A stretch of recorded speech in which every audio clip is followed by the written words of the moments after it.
An earthquake is a sudden and violent shaking of the ground caused by the movement of tectonic plates. Lunar eclipses and solar eclipses are two different types of astronomical events that occur due to the alignment of the Earth, the Moon, and the Sun. A lunar eclipse occurs when the Moon passes through the Earth's shadow and is temporarily obscured from the Sun's light. This results in the Moon appearing reddish in color, which is why lunar eclipses are sometimes referred to as blood moons. Lunar eclipses are visible from a large portion of the Earth's surface and can last for several hours. A solar eclipse, on the other hand, occurs when the Moon passes directly in front of the Sun and temporarily blocks its light. This results in a shadow being cast on the Earth, creating a band of darkness that is visible from only a small portion of the Earth's surface. Solar eclipses can last for several minutes and are typically only visible in the area that is within the shadow of the Moon. Today, eclipses are still considered important events for astronomers, who use them to study the Moon, the Sun, and other celestial bodies. A sea of lava fire refers to a large expanse of molten lava that is visible on the surface of the Earth, often as a result of a volcanic eruption. The term, sea of fire, is often used to describe the spectacular and dangerous sight of molten lava flowing down the slopes of a volcano, sometimes reaching temperatures of over 1000 degrees Celsius, 1800 degrees Fahrenheit. When a volcano erupts, it can release large amounts of molten lava, ash, and other volcanic materials, which can travel down the slopes of the volcano and into surrounding areas. This can result in widespread damage and destruction to nearby communities and infrastructure, and can also pose a significant threat to human safety. In addition to the physical dangers posed by a sea of lava fire, volcanic eruptions can also have a significant impact on the local environment, including releasing toxic gases and ash into the atmosphere, which can affect air quality and disrupt transportation and other activities. Overall, a sea of lava fire is a powerful and awe-inspiring natural phenomenon, but it can also be a significant source of danger and destruction, and it is important to take necessary precautions and be prepared for the potential impacts of a volcanic eruption. Some are herbivores, feeding solely on plants, while others are carnivores, feeding on other animals. Some animals are omnivores, eating both plants and animals. Animals also have different adaptations to help them survive in their environment. For example, some animals have strong claws or beaks to help them hunt or gather food, while others have camouflage or other physical adaptations to protect themselves from predators. Reproduction and parenting also vary among animal species. Some animals lay eggs, while others give birth to live young. Some animals care for their young and teach them important skills for survival, while others abandon their offspring shortly after birth. Overall, animals live in a variety of ways, and their methods of survival are shaped by their species, environment, and adaptations. These methods have evolved over time through natural selection, allowing animals to survive and thrive in their respective habitats. Birds build homes, also known as nests, using a variety of materials, including twigs, grasses, leaves, feathers, mud, and other materials. The process of building a nest is unique to each species of bird, and the materials used and the construction methods will depend on the bird's habitat and its particular needs.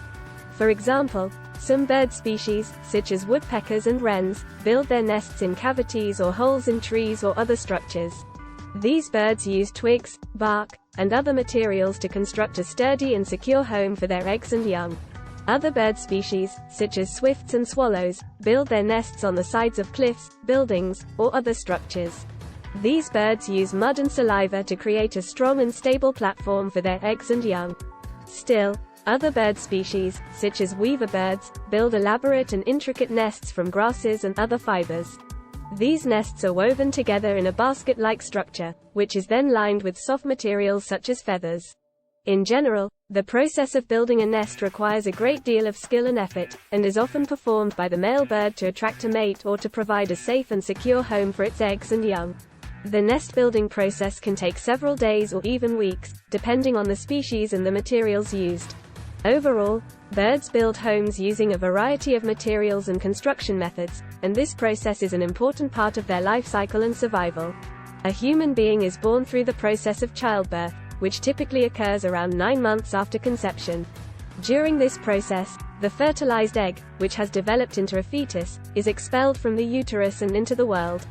The process of childbirth typically begins with labor, which is characterized by contractions of the uterus that help to open the cervix and push the fetus down the birth canal.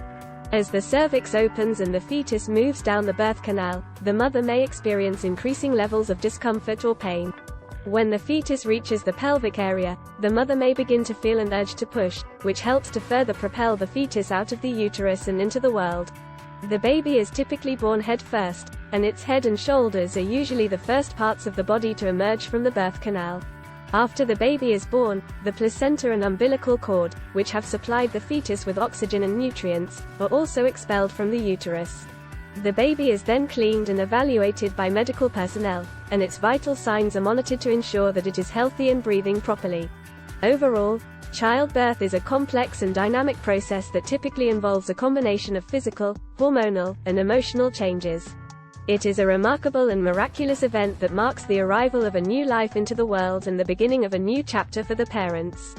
At the time of death, several physiological changes occur within the body. Death is defined as the permanent cessation of all vital functions, including the heartbeat, breathing, and brain activity. The first sign of death is typically the stopping of the heartbeat and the cessation of blood flow to the body's organs. This can lead to a lack of oxygen to the brain, causing brain death, which is considered the clinical definition of death. As the body stops functioning, various changes occur within the body. The muscles begin to relax, and the skin may turn pale or a bluish color. The eyes may become fixed and dilated, and the body temperature begins to drop. In some cases, other changes may occur, such as rigidity or stiffness in the muscles and a process known as rigor mortis, which typically sets in a few hours after death and can last for several days. The body also begins to decompose as bacteria and other microorganisms break down the tissues. The process of death is unique to each individual and can depend on a variety of factors, including the cause of death, the individual's medical history, and the surrounding circumstances. In many cases, medical personnel may perform certain procedures, such as attempting to resuscitate the individual or certifying the death, to ensure that the individual's vital functions have permanently stopped. Overall, death is a natural and inevitable part of life, and the physiological changes that occur at the time of death are an important part of the body's response to the cessation of life.